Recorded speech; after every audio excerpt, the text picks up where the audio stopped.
नमस्ते विद्यार्थी मित्रों, लास्ट लेक्चर के अंदर आपने सेकंड प्रैक्टिकल की लास्ट लेक्चर में हमने सेकंड प्रैक्टिकल के बारे में देखा था, जिसमें हमने बैक्टीरिया, फंजाई, प्लांट स्पेसिमेन के बारे में थोड़ा बहुत इंफॉर्मेशन ली थी, राइट।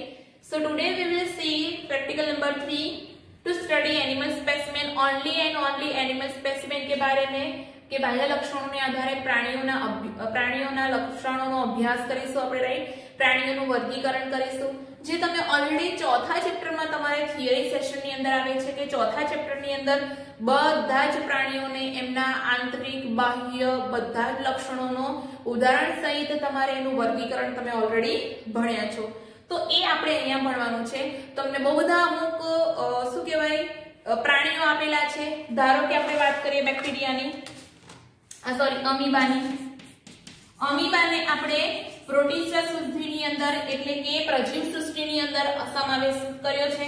તમને બધાને ખબર છે અમીબાનો શેપ કેવો છે, અમીબાનો આકાર uneven, right. You already know about amoeba, right. हम सबकी बात that is amoeba. So amoeba का शेप कैसा होता है? अनइवन शेप होता है and they contain pseudopodia, right. Pseudopodia means what? उसके पास पैर तो है बट कैसे है? रॉन्ग, खोटा पगो धरावતું प्राणी છે। सो अमीबा पैरामीशियमने प्राणीમાં સમાવેશિત કરવામાં આવે છે અને એ ફક્ત ને ફક્ત આપણે માઇક્રોસ્કોપમાં જોઈ શકીએ, જે અત્યારે પોસિબલ છે નહીં। પણ અમીબાનો શેપ આવો હોય છે અને તમને 12th ની અંદર અમીબામાં પ્રજનન આવશે એટલે ત્યારે તમે એને વ્યવસ્થિત સમજી લેજો। ત્યાર પછી આપણે વાત કરીએ હાઇડ્રા જેવા પ્રાણીઓની। હાઇડ્રા પણ એક કોષીય प्राणी છે। તમે હાઇડ્રામાં પ્રજનન 10મા ધોરણમાં ભણ્યા હશો, રાઈટ। કે ધારો કે આવી રીતે હાઇડ્રા છે એ પોતાના આવી રીતે સૂત્રાંગો ધરાવે છે, રાઈટ। અને કલિકા સર્જન દ્વારા એમનું શું થાય છે? પ્રજનન। તો હાઇડ્રાને પણ તમે કલિકા સર્જન ધરાવતો હાઇડ્રા, કલિકા સર્જન વગરનો હાઇડ્રા પણ તમે એને માઇક્રોસ્કોપમાં જોઈ શકો છો, નરી આંખે જોઈ શકતા નથી। So this two animal specimen that you can't see naked eye, right? कि तमे नरी आंखें ने जोई सकता नहीं, you have to observe under microscope that animal only, right? और उसके अलावा जो भी स्पेसिमेन है हमारे पास, थोड़े बहुत स्पेसिमेन है, that we will see naked eye, by naked eye, right? So देखते हैं हम। आज है अड़सियो, right? This is earthworm। अब अर्थवर्म का क्लासिफिकेशन हम देखें तो उसमें फाइलम जो होगा वो आस्कीहेल्मिन मीन्स के सूत्रकृमीय अळसियानो समुदाय छे અને એનો વર્ગ નિમાટોડા એટલે કે નિમેટોડા એનો વર્ગ છે।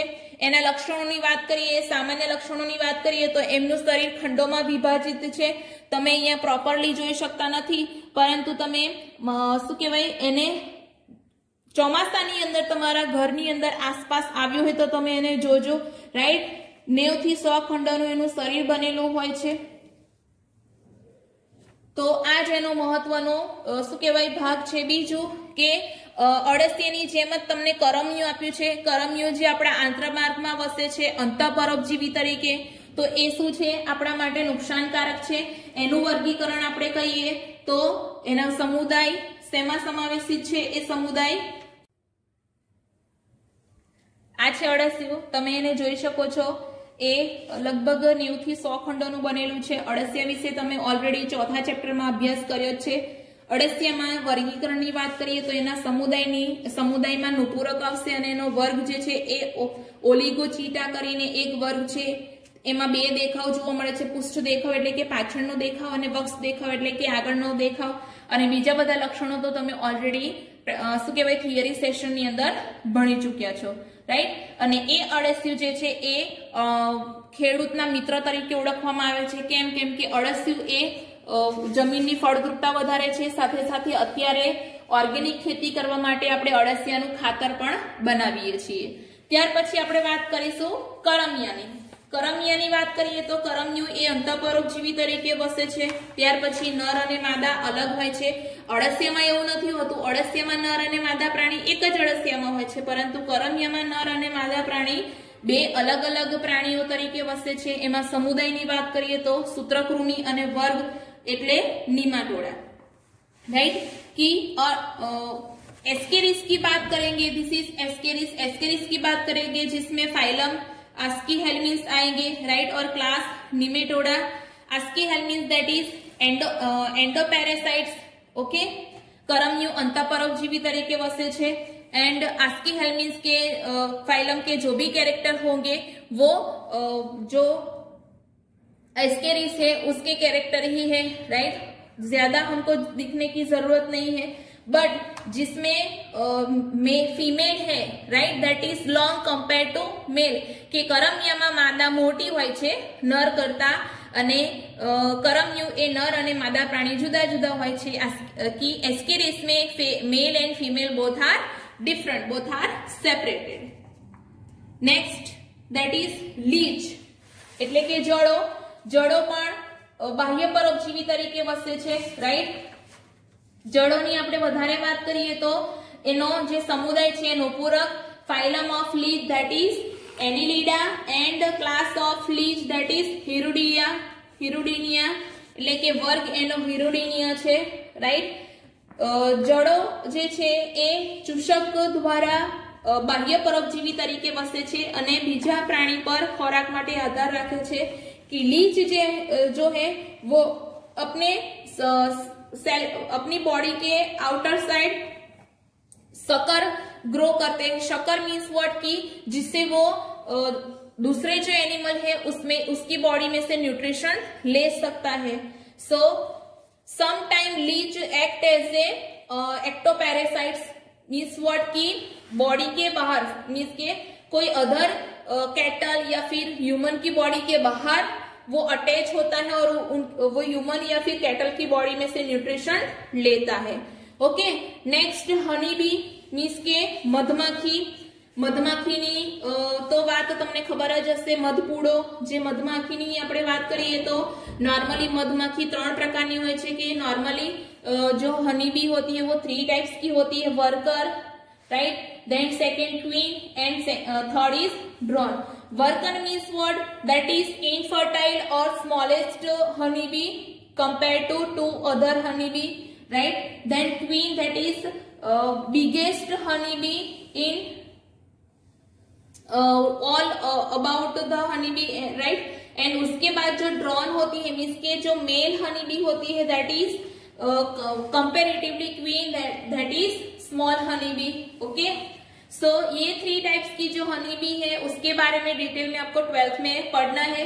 बट थोड़ी बहुत स्पीसीज की हम बात करें तो Apis dorsata, Apis indica, Apis florea, बहुत सारे स्पीसीज है जिसमें Apis dorsata that is the biggest species, means के एपिस डोर्सेटा ની સાઈઝ કદ કેવું હોય છે, મોટું, જ્યારે એપિસ ફ્લોરે નું કદ કેવું હોય છે, નાનું, राइट। અને એના ક્લાસિફિકેશન ની વાત કરીએ તો મધમાખી that is phylum arthropoda, right. Honeybee के फाइलम की बात करें हम तो हनीबी के फाइलम में आर्थ्रोपोडा, क्लास मींस के वर्ग that is insects, insecta, right, class insecta and order that is Hymenoptera, એટલે કે गोत्र हाइमेनोप्टेरा होता है, right. So this all about honeybee. Honeybee के जो भी कॉमन कैरेक्टर है that already you learn in insect class में, मीन्स के आर्थ्रोपोडा में जो भी कैरेक्टर थे वो हनीबी के ही थे, राइट। उसके बाद आएंगे Labeo, right. Labeo one kind of fish. उसका क्लासिफिकेशन अगर देखें तो phylum that is Chordata, right.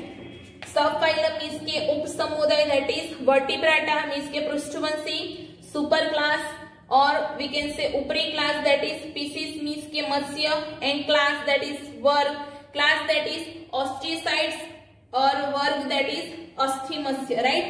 Normally this Labeo stay in fresh water, right, कि कोई भी नॉर्मली पॉन्ड में या फिर जो लो स्केल पर जो भी सोर्स होता है वाटर का उसमें ये होती है।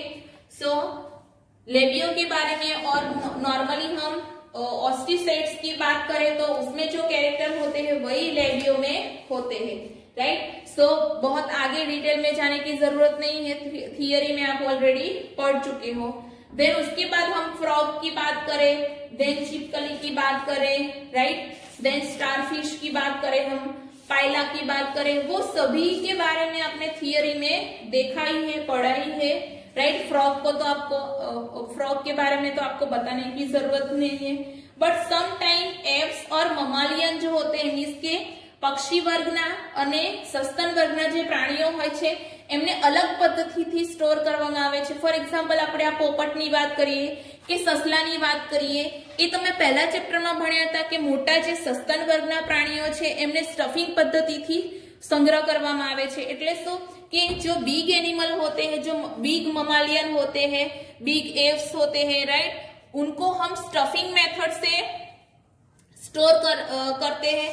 सो हम फॉर एग्जांपल पैरेट की बात करें तो उसमें जो भी classification that is phylum, that is Chordata, right, के समुदाय मेरुदंडी, देन सब फाइलम वर्टिब्राटा, उप समुदाय पृष्ठवंशी, एंड क्लास एप्स वर्ग विहग, राइट। अने हम रेबिट की बात करें, ससलानी बात करिए तो क्लासिफिकेशन में फाइलम दैट इज कॉर्डेटा, सब फाइलम समुदाय मेरुदंडी, सब फाइलम दैट इज वर्टिब्राटा, उप समुदाय पृष्ठवंशी, अने क्लास ममालिया मीन्स के वर्ग सस्तन। હવે તમે આના વિશે તો તમને વધારે સમજવાની જરૂર નથી, પણ એટલું you have to remember that this type of animal store by stuffing method, जिसमें कॉटन होता है, प्रिजर्वेटिव्स होते हैं, राइट, प्लांट मटेरियल होता है, उसके जो भी ऑर्गन होते हैं वो बाहर निकाल दिए जाते हैं और उसके बदले में ये जो स्टफिंग मटेरियल होता है, प्लांट का जो मटेरियल है वो, उसके बाद जो भी प्रिजर्वेटिव्स होते हैं, राइट, कॉटन, वो सब उसमें स्टोर किए जाते हैं और उसके बाद उसको प्रिजर्व किए जाते हैं। सो वो रैबिट और पैरेट को तो स्टफिंग मेथड से स्टोर करते हैं, बट ये आप देख रहे हो कि labeo, then leech, honey bee, ascaris, earthworm जैसे बहुत सारे ऐसे अनदर एनिमल स्पेसिमेन है जिसको ऐसे प्रिजर्वेटिव सॉल्यूशन में स्टोर किया जाता है, और ये जो प्रिजर्वेटिव सॉल्यूशन है उसकी वजह से वो लॉन्ग टाइम तक यहाँ स्टोर रहते हैं और एज इट इज रहते हैं। तो ये जो सॉल्यूशन है वो सॉल्यूशन कौन सा सॉल्यूशन होता है, that is 5 to 10% formalin solution, 5 થી 10% फॉर्मेलिन सॉल्यूशन में आने स्टोर કરવામાં આવે છે, સંગ્રહ કરવામાં આવે છે, રાઈટ। सो આ બધી આપણે વાત કરી एनिमल स्पेसिमेन के बारे में हमने देखा। सो क्लासिफिकेशन जो भी आपकी मैनुअल में दिया है उसके हिसाब से आपको थोड़ा बहुत याद रखना है, बाकी जो कैरेक्टर है वो आपको प्रैक्टिकल थियरी बुक में, टेक्स्ट बुक में तो दिए ही है, राइट। सो ये हो गया एनिमल स्पेसिमेन का प्रैक्टिकल। नेक्स्ट सेशन में हम नेक्स्ट प्रैक्टिकल देखेंगे। Thank you.